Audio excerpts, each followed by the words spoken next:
This is Pokémon Yellow for the NES, which is a strange sentence for a lot of reasons. The least of which is that the original Pokémon Yellow was released for the Game Boy in 1998, but this version of Pokémon Yellow was made by an independent developer for the Nintendo Entertainment System, or rather the Family Computer, a console that came out in the 1980s, and yet this game was released for that system in 2005, exclusively in China. This is about as unlicensed as a game can get, but odds are you may have come across a video of someone playing this game before, because as surprising as it may sound, this isn't just a sprite hack like Pikachu Y2K, it's the Thunder Emperor The Legend of Pikachu, a full-on recreation of the original Kanto experience for the home console, which is an amazing technical marvel in and of itself. But if you have seen any footage of this before, you've probably only ever seen the English translation of the game done by Lugia 2009 in 2015, which is still a great way to play the game, but for some reason cuts out what I uncovered to be a hidden mystery subtly included during the creation of the game.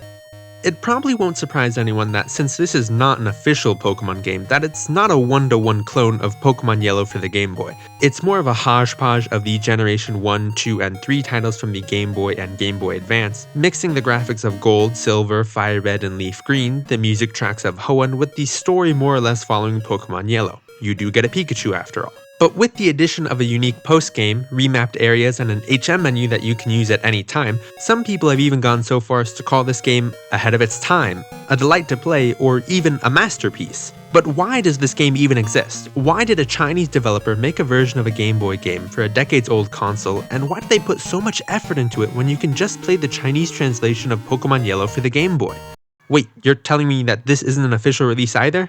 Huh, how deep does this all go?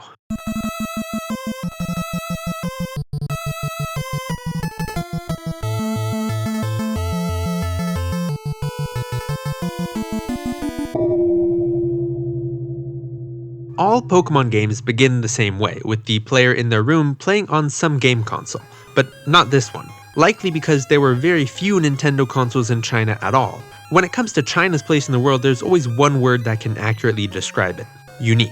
Even back a few decades ago, it wasn't like South Korea where there was a ban on cultural imports from Japan, nor was it like North Korea where you probably didn't even know what a computer was at that time. In China, there were imports of Japanese consoles even from the earliest days of the Family Computer, it's just that barely anyone could afford them. The GDP per capita of China in 1983 was about $225 US. With import costs, the Famicom was being sold for reportedly the equivalent of $400 US, so there were seldom any people who had the money to spare just to play Attack of the Killer Tomatoes. Of course, the appetite for good games was still there. I read a blog post where the author described his firefighter uncle in the 80s saving part of his monthly 100 yuan salary for 2 years before being able to buy an imported Famicom, plus a 7-in-1 game cart from Shanghai. Adjusted for inflation, that would be a 501 game cart today. Although there was one place where Nintendo did release a custom Chinese version of the Famicom: Taiwan. Released sometime during the mid-1980s, these systems are incredibly rare, so it's hard to put an exact year on their release. The majority of the consoles and games on the island were imported from Japan, though even here the system still proved to be rather expensive. Hong Kong also briefly saw a custom version of the Famicom released in 1990, but it was well after the market had seen years of imports from both Japan and the United States, making this console another rare collectible today, but insignificant in the Chinese market at the time. It's likely that since the population of Taiwan and Hong Kong combined doesn't even match the number of people in the greater Tokyo area, that there wasn't a lot of motivation to put the significant amount of effort that was needed to localize the game system, or even simply translate games into Chinese. It fell to the plethora of electronics manufacturers in Taiwan to develop or hack their own localized versions of games. Then, a few years later, taking it a step further and make their own copies of the entire Famicom game console, first using more or less the same internal components, but by the late 80s they'd invented the literal mother of all bootlegs, the Famicom or NES on a chip. It was these chips produced at high volume for low cost that would go on to bring the Family Computer and its games to Southeast Asia via the Micro Genius, to Eastern Europe via the Dendy, to the Middle East via the Gold Leopard King, and into mainland China as I covered in my video on China's answer to the NES. Starting in the early 90s, multiple companies in southern China began to make their own clones produced specifically for the domestic market. The most popular clone, the Xiaobawang education computer, was the king of the 90s, selling over 20 million units, putting in the top 10 best-selling game consoles by the year 2000. For some perspective, that's almost equal to as many original Xboxes that were sold. Keep in mind, that's just this one version of this machine from the Xiaobawang company. You honestly wouldn't believe just how many kinds of Famiclones were being produced in China at the time. Yet even with the economic growth of the last 2 decades of the 20th century, in the early 2000s, the middle class still wasn't at the point where foreign games and consoles were affordable. So most of the money in the games market to be made in China was still in either translating or making new games for the millions of Famicom-compatible systems. So that answers both why this game was made for the NES and why there is no game console in the bedroom. Because you might be playing this on a Xiaobawang, a red and white machine, a blue and white machine, or one of a million other systems. Either that or the devs just didn't want to make another background tile. Other than that, the game starts the same way as a standard Kanto adventure, just in Chinese. I say sayonara to my mom and try to walk into the grass, only to be brought back to the lab by Professor Oak, Dr. Bigwood, where your rival takes the last Pokemon. So Dr. Bigwood gives me a Pikachu and my rival battles me with Eevee.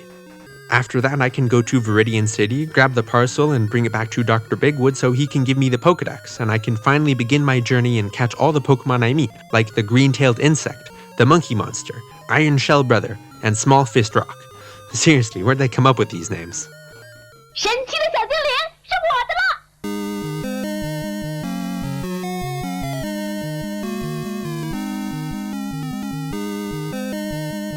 The first translations of the Pokemon franchise were done in 1998 in order to broadcast the Pokemon anime and release the games worldwide. The English release of the anime in the United States was aired on September 8, 1998.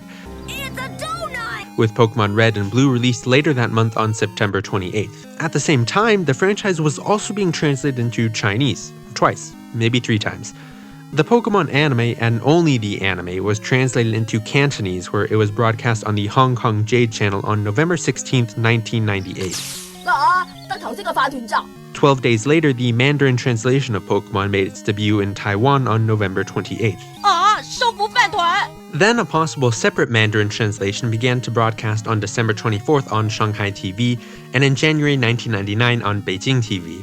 I say possibly because I found at least one more translation, or at least localization, to the northeastern dialect of Mandarin, which commenters shared was the original version of the show they remember watching that was later replaced by reruns of the Taiwanese Mandarin version of the show, though I'm not sure if this is an entirely separate translation or just a Chinese mainland dub. 抓住了饭团儿！ To add to the linguistic confusion, these different Chinese translations sometimes use different names for the franchise, calling it either 口袋妖怪、神奇宝贝、宠物小精靈 either trying to directly translate the meaning of pocket monsters or trying to phonetically sound like the word Pokemon, though the regional linguistic differences didn't make any difference to the millions of kids tuning into the show on the daily.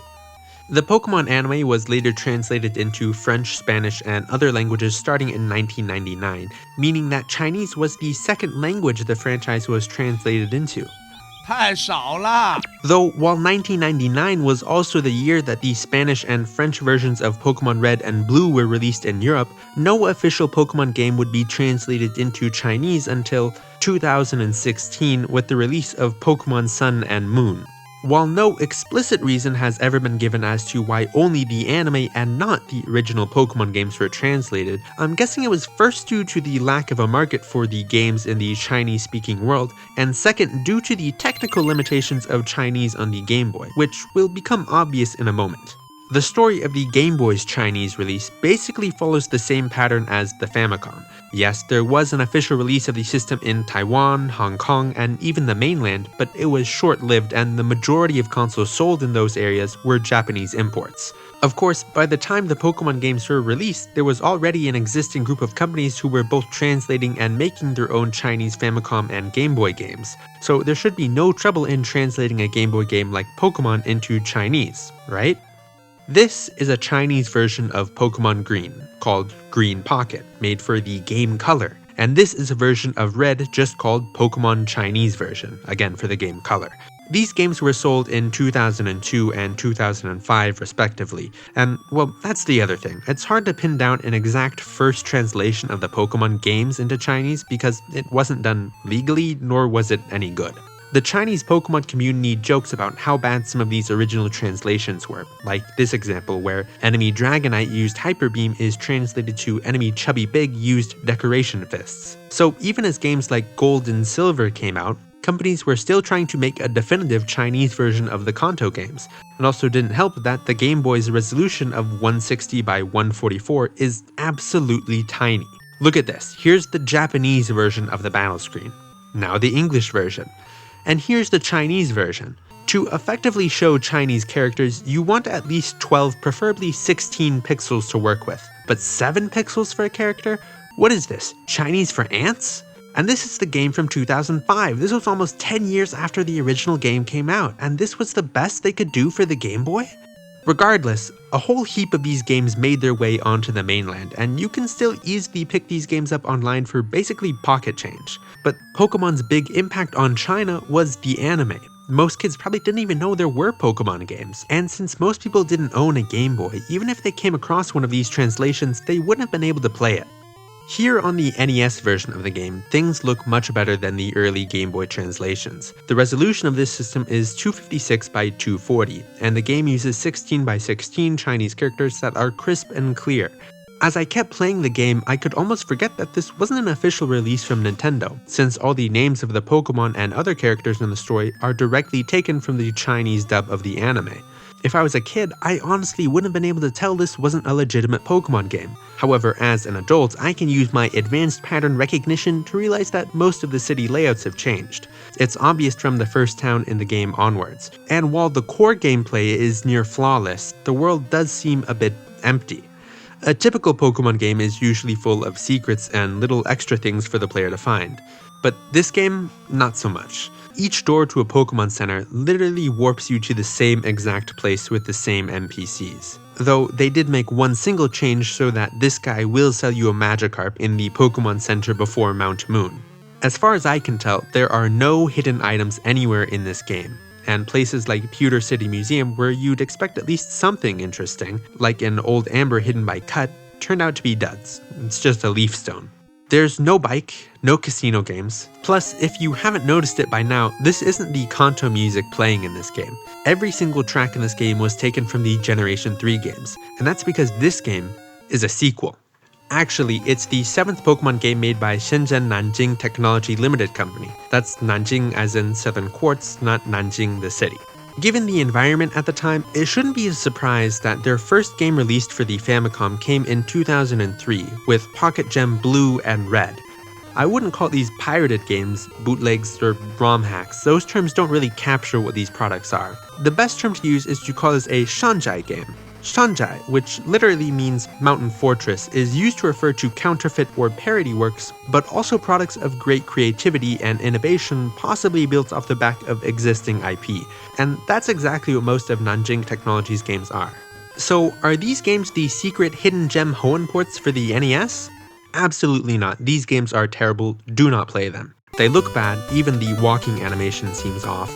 The Pokemon sprites are weird. The only version difference is the title screen. Literally, one of the only songs in the game is Ol Susanna, and battles feel clunky to the point where I can't even really tell what's going on.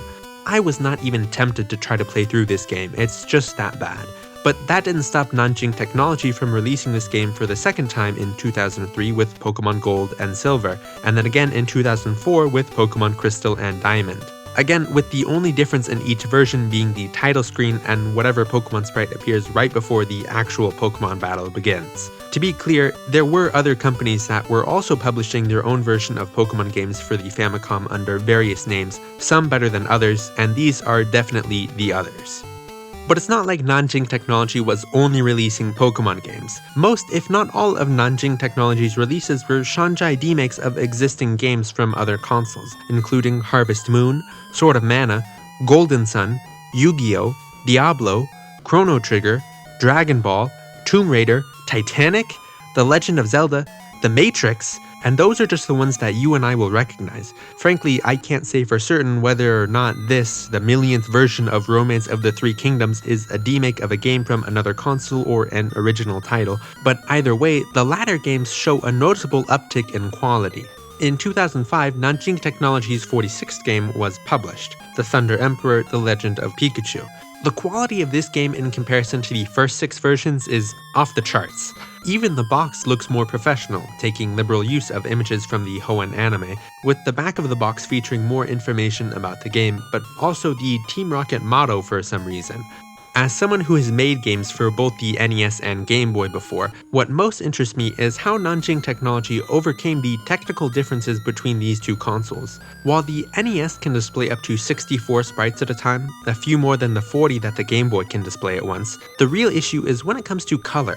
The Game Boy Color could produce 32,768 unique colors, but had to select 56 of them to go into 8 background palettes and 8 sprite palettes. In Pokemon Gold and Silver, both Pokemon in battle appear on the background layer, and each one is drawn using a 4-color palette, 2 of the colors always being white, the background color, and black, along with 2 unique colors for each Pokemon. The NES, on the other hand, only has access to 54 colors plus 10 shades of black, with the system having to select 13 colors for the 4 background palettes and 12 colors for the 4 sprite palettes. Though contrary to what you might think, you can't even really tell that the number of colors is reduced at all. If you go through the Pokédex side by side, you can certainly see that there's a bit less contrast and not as much vibrancy, but it's really only apparent if you compare it directly with the original games. However, even though this game doesn't quite match the colors of the originals exactly, it's still miles ahead of the Game Boy's grayscale tiles. The reduced color palette also ironically makes the world seem more colorful. The soft greens, yellows, and blues are replaced with the closest color available, often a bolder one. This probably contributes the most to the uncanniness of the game, since even some of the best hacks tend to stick with the standard graphics. Since the entire world is kept on the background layer, each section of the map is limited to just the 13 colors of the background palettes, rather than the 27 available on the Game Boy's background layer. There are also quite a few more loading zones than normal, though I can't be sure if it's a restriction on map size or for some other reason. Taking a look back at the Gen 2 games, the 2 Pokemon are both drawn onto the background layer, using 36 8x8 tiles each. Between the text and the rest of the battle elements, all this data takes up 256 tiles, filling the entire section of tiles in VRAM available for the background layer to use. Other elements like battle animations are created using the remaining 128 tile section and drawn onto the sprite layer. In The Legend of Pikachu, since the game uses the same Gen 2 graphics, the actual battle area stays the same size, leaving a decently large enough area for 2 whole lines of Chinese text on the bottom, and instead of a white background, the game uses a Pikachu border in the same fashion as when playing the Pokemon games through the GB Tower on the N64. This background border requires a decent amount of the 256 background tiles, meaning that there isn't room for more than a single Pokemon on the background layer at a time. So the player's Pokemon is actually made of 49 tiles on the sprite layer, meaning that these 2 Pokemon are on different layers. Overall, there are a lot of clever solutions to potentially problematic areas in the game. For example, the HM menu. After you fight your way through the SS Anne and gain the HM cut, you can simply cut down any tree you come across. No need to teach cut to any of your Pokemon, not only simplifying life for the player, but the programmers as well, reducing the need to check for additional HM-related softlocks. The game uses Generation 2 battle mechanics, including Dark and Steel types, and I haven't found any faults in the blurry type alignment chart in the manual provided with the game. Pokemon get to evolve mid-battle if they gain enough experience. All Pokemon that would evolve by trading do so at level 40. Sometimes you just get a random TM or item after a Pokemon battle. The Safari Zone has no time limit, though you do have to use your own Pokeballs, and they even added the correct number of Zubats in the caves. Even though this is technically a sequel to the Hoenn games from earlier, I'm not sure why there is only Generation 3 music. But I'm not complaining that this isn't just old Susanna all day long here. I think that the NES renditions of these songs sound great, and the sound engine is supposedly taken from the Xiaobawang company who took it from the game Double Dragon 3: Six Dragons. Still, it's not all roses. There's no bike, so cycling road was cut.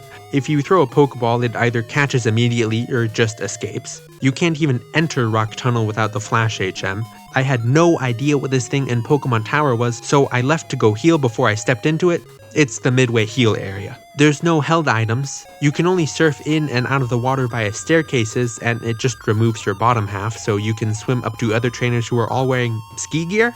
I guess the idea was like water skiing. Worst of all might be that the money and experience come in at a mere trickle. I felt poor the entire game, and by the end my Pokemon were so underleveled that wild Pokemon were 10 levels ahead of the ones I had been using the entire game so far. I'm pretty sure that it limits the experience points to only 3 digits and it just rolls over, so I would get something like 200 experience for defeating a level 50 Charizard. Regardless, Nanjing Technology still outdid themselves here, and since this is an NES game, they probably wrote the whole thing in assembly from the ground up. I'd love to get in contact with the developers just to get to know more about the process they went through to deliver such a great port, but Shenzhen Nanjing Technology Limited has existed only on paper for about 10 years now, which is a real shame. Arguably, their most famous game isn't even The Legend of Pikachu, it's their port of Final Fantasy VII to the NES, which I've heard is just as great a game. I did find a few company emails that I sent a message to, but I really don't expect to hear anything back unless this video gets popular on my Bilibili channel.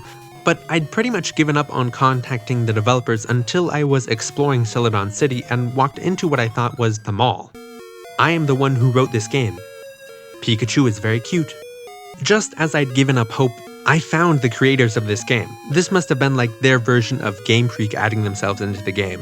We have who I assume was the lead on this game, Kameo, the boss who tells us that if we collect all the Pokemon to go tell Kameo, Xiao Li, who tells us that he can't tell anyone about his work, gives us the HM Fly, then says he'll report us to the police if we harass him. On the left is Wei Cunfu, the programmer, Xiao Hong, the graphic designer who drew us, and finally Bebe, who says, "There's nothing I don't know, even in the video game world. Have an Eevee." I had spent literally weeks trying to find some way to get in touch with the developers, and here they were right under my nose the whole time. So there was only one thing I could do to find the true ending to the game. Beat the entire Elite Four, collect every Pokemon, then come back and see what Kameo has to say. I'm glad that the English translation of the game was made. It would be a real pity if it wasn't. However, there were some creative liberties taken during the translation process that I don't fully agree with. For one, the game's color palettes were adjusted to fix some of the Pokemon sprites. Again, you only have 54 colors to work with, so I think some of the changes look better, some worse, but mostly I wouldn't even notice the difference if it wasn't side by side. Some dialogue was changed. I guess all the dialogue was changed, but actually, I saw on the romhacking.net forums that Lugia 2009 says he doesn't even speak Chinese, so I assume the text from the game was machine translated, then cleaned up grammatically. Which is still a lot of work, but I do think you can miss some of the nuances with the language. There are some improvements to this patch beyond just the translation. Lugia 2009 increased the experience gain rate, though I didn't test to see if it's still tied to only 3 digits, and the music was changed from the Hoenn tracks to the Kanto themes.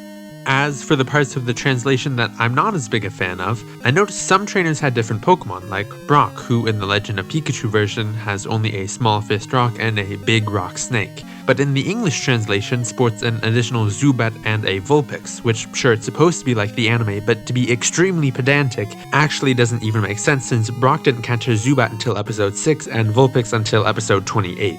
But what I disliked the most was that the entire Nanjing Technology Company was wiped out, replaced with generic NPCs. Listen, I know I'm talking about a not totally faithful translation of a literal unlicensed port of a Pokemon game, but I just wish it would better capture the Chinese essence of the game. For example, the Elite Four is referred to as the 4 Heavenly Kings, and the Pokemon names, man, these are so good. Mountain Mouse, Six Tails, Supersonic Mat, Walking Grass, Stinky Flower, Hairball, 3 Dirt Mice, Pocket Mouth, Small Fire Horse, 3-in-1 Magna Monster, Many, Stinky Mud, Big Tongue, Egg, Coconut Egg Tree, Big Tongue Head, Pocket Dragon, 100 Transformation Monster, 3D Dragon, Mini Dragon. Gotta catch 'em all, Pokemon!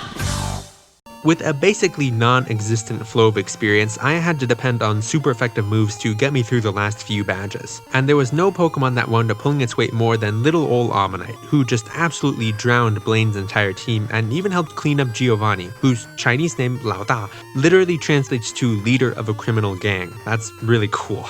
And after that gym battle, Jesse and James show up before you can even leave, so it's like fighting a double gym leader.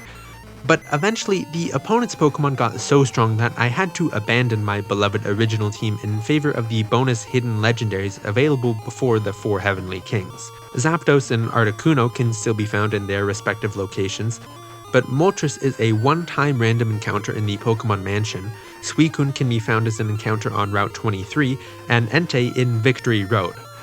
But after such a long and arduous journey, the 4 Heavenly Kings stood no chance. My team of legendaries plus an Omnite absolutely plowed through each and every one of them.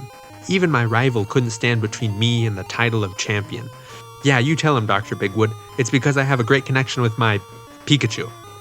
And as suddenly as it all began, no credits, no nothing, I'm home. But it isn't over yet. My mother tells me that one of the 4 Heavenly Kings has gone to examine a cave north of Cerulean City. I go there, catch Super Dream, and leave, and I'm given the Dream Ticket. I can then make a one-time only trip from Vermilion City to a magical island, meander my way inside, climb up a bunch of ladders, so many ladders, and come face to face with the legendary Rainbow Phoenix, who could even take a single hit from my Omnite. At the other end of the cave, at the bottom of a million ladders, was Lugia, and as a random encounter, Raikou. In order to reach the true ending of the game, I had to overcome a stronger, improved version of the 4 Heavenly Kings. But luckily, with the additions of Lugia and Ho-Oh to my team, I managed to fight my way to the new champion, Team Rocket. No, this time they say they've joined Team Nanjing. This was the biggest twist in the entire game, and honestly, it's a really cool surprise. Throughout this whole game, I've had a lot of fun encountering things I didn't even expect. That's part of what makes this game feel so great. It's just different enough that it feels like its own unique experience. After the battle, they say they've lost, but their new boss will surely defeat me. He's in the Nanjing Technology Development Building. His name? Kameo. I know I can't face him without collecting all the Pokemon first, but how? I'm broke, and I don't even think it's possible on this save file since I've heard that Pokemon like Electabuzz, Magmortar, and Ditto are all just one-time encounters like the legendaries, and I already ran into them and just ran away. So there's really only one option left. Completely start over and make sure I play everything optimum. Cheat. I'm going to cheat. Since this is an NES game, it only contains 8 kilobytes of NVRAM, and since I'm using an emulator, this is saved as an external binary file that I can directly check the contents of. Somewhere in this file is all our custom data, our Pokédex, Party Pokemon, PC, and bag items. But I'm pretty sure that as long as the Pokédex registers everything I've caught, then I don't actually have to worry about having all the Pokemon in my PC, so I just need to find out which bytes control the Pokédex. To make things easy, I'm going to restart the game, play through until I have the Pokédex, and then make a copy of that save file. Then I can keep playing until I catch a Pidgey. Now, I can use this program I whipped up to compare the data between the 2 save files. Any differences will be highlighted in yellow, and it looks like there are a couple areas with some changed data. And in particular, address line 0C30 looks promising. This looks like it could be related to the Pokédex, maybe captured, seen, maybe captured again. This seems to line up with the 2 save files, especially because this is 19 hexadecimal or 25 decimal Pikachu's Pokédex index and 10 hexadecimal or 16 decimal Pidgey's index. But it looks like there are only 6 bytes here before the next byte of data, so this is probably related to the party Pokemon. I guess I can try putting an 11 here. That should give me a Pidgeotto then. So let me take the adjusted save file, restart the game, and it's treating me as if I don't have a save file at all. That probably means that there's a checksum in here that makes sure that the data isn't corrupted. Let me open up this game in the Messen emulator so I can open the debugger and follow the code. NVRAM in the NES is normally kept at a static memory address range from 6000 to 7FFF, so I'm just going to check if there are any load accumulator 60 instructions. This section here looks pretty promising. It looks like it's creating a pointer to address 6000. Yeah, I think this is the save routine here. There's only one way to be sure. Let me put a breakpoint here, and then I can go and save the game. Okay, and it stopped here, which means that this is the routine to save the game. So what does this do exactly?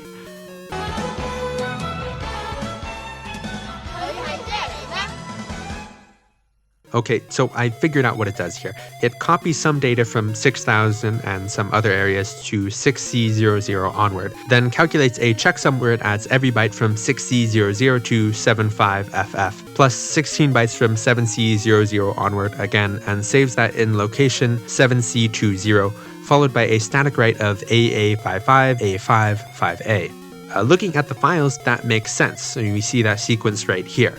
So to change this byte from 10 to 11 to get a Pidgeotto, the checksum will also increase by 1. So I can save a new file, run it, and it loaded. Let's check the Pokemon, And there it is. The stats are a little messed up here because, again, we just changed the index number. We didn't change any other stats about this Pokemon, but that's all right for now.